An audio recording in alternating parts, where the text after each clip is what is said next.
Hey folks, how you doing? I got a newspaper article here out of the Seattle Times, June 21st, 2024. If you're interested in what's going on in Seattle, this is from a driver and a driver's side of the story.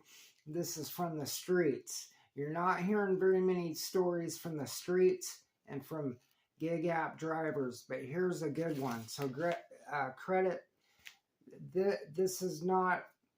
This is from a gig driver that wrote a letter to the Seattle Times. I'm a delivery driver. Here's why. Seattle should keep the pay-up law. January 13th, 2024.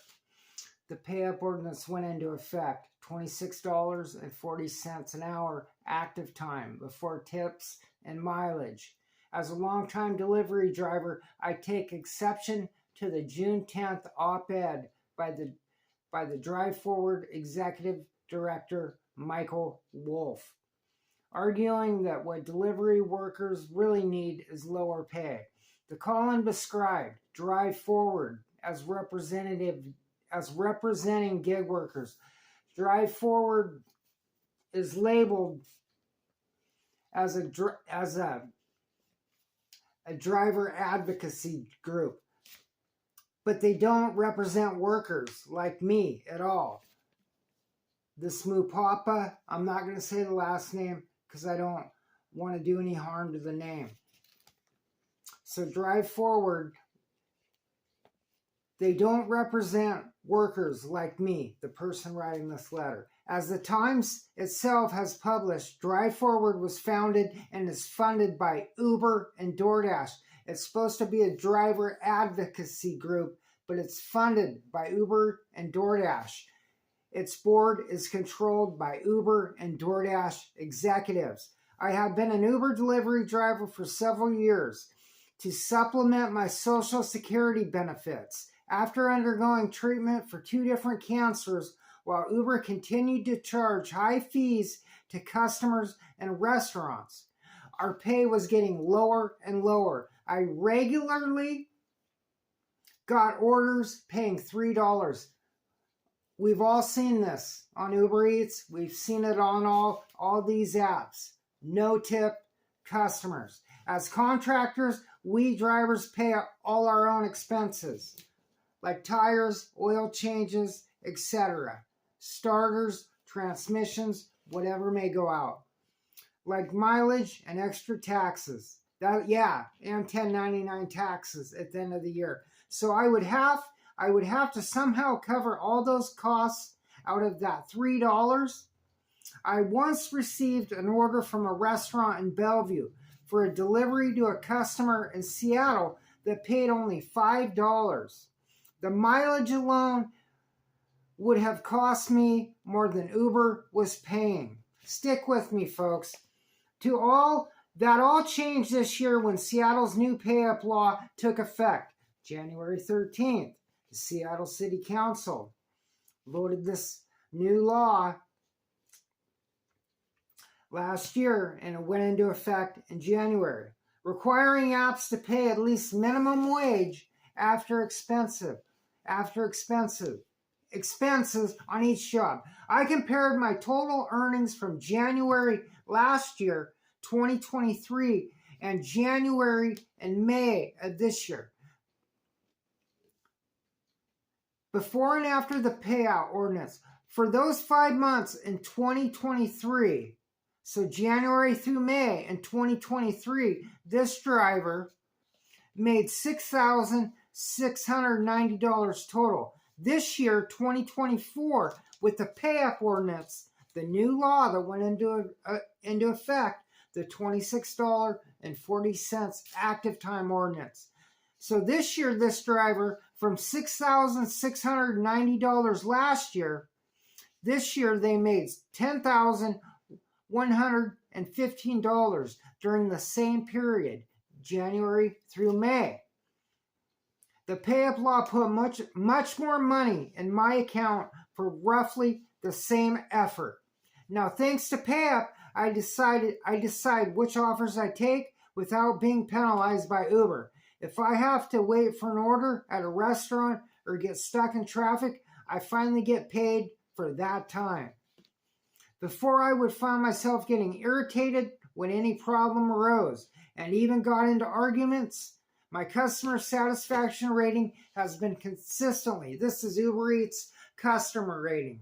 They have a satisfaction rating, it's called. This driver was 97% or higher, and my cancellation rate is 0. So this is a good driver. 0 unassigned orders, 97 satisfaction rate. The app companies aren't happy though. As soon as Pay Up took effect, the apps announced a $5 fee. As soon as this law went into effect, these app companies charged a $5 fee on the consumer the day this went into effect. The apps announced the new fee and blamed it on the law. Not only did they add the fee, they advertised that fee to the customers. So they advertised it. They made it public. With in-app pop-ups, emails, and online ads, these companies advertised this $5 fee.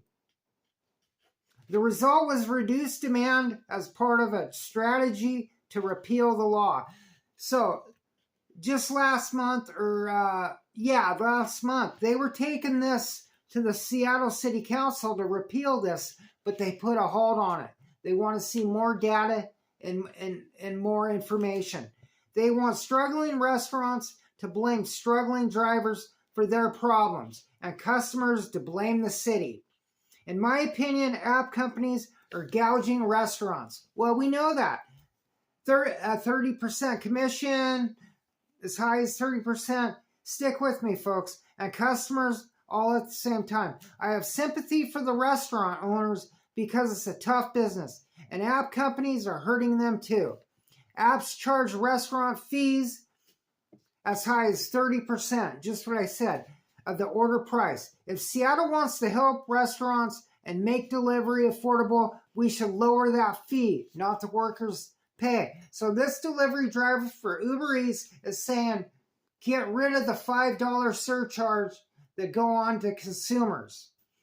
Do not lower the pay, this driver's saying. Despite companies' attempts to reduce demand, so this driver's telling right here that this driver's talking to other drivers. Now here we go. Most workers I have spoken to with are doing better now. Yes, I'm getting slightly fewer delivery offers, but before Pay Up, I rejected 60% of them. So before this law went into effect, they rejected 6 out of 10 offers. They weren't worth doing. Now I can accept almost 100%. They can accept 100% of the offers now because they're getting paid for active time. In the eyes of these companies, we're just inventory. It's been said over and over again. We're just numbers. We're just data. But we are people with lives and families. Next year, 2025, there's a deactivation law going into effect. These companies have to give drivers a 2-week notice on deactivations. We won the right to get paid minimum wage after expenses. Now the companies are attacking the law because they don't want workers elsewhere to believe that something like that is possible.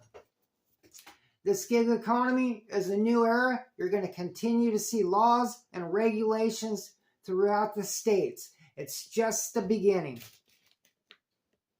Seattle shouldn't fall for it. The Seattle City Council should keep the law. Now, this individual who wrote this letter, Mupapa, and I can't pronounce the last name, is a retired software engineer and a graduate of the University of Washington State, a Cougar, Washington State University, Cougar, and Oregon State University. Wow, Oregon State. Is that, no, Oregon Ducks, Oregon State, is it the Beavers or the Ducks down in Oregon? He has worked for Microsoft, Digital Equipment Corporation, and Compaq Computer. What a great story by this delivery driver. Drivers from the streets telling a good story and telling the truth. There's been a lot of propaganda out here that these companies have been saying, but This is a good story. We need more stories from the streets, from these drivers. I think it's a great story, folks. Have a good one.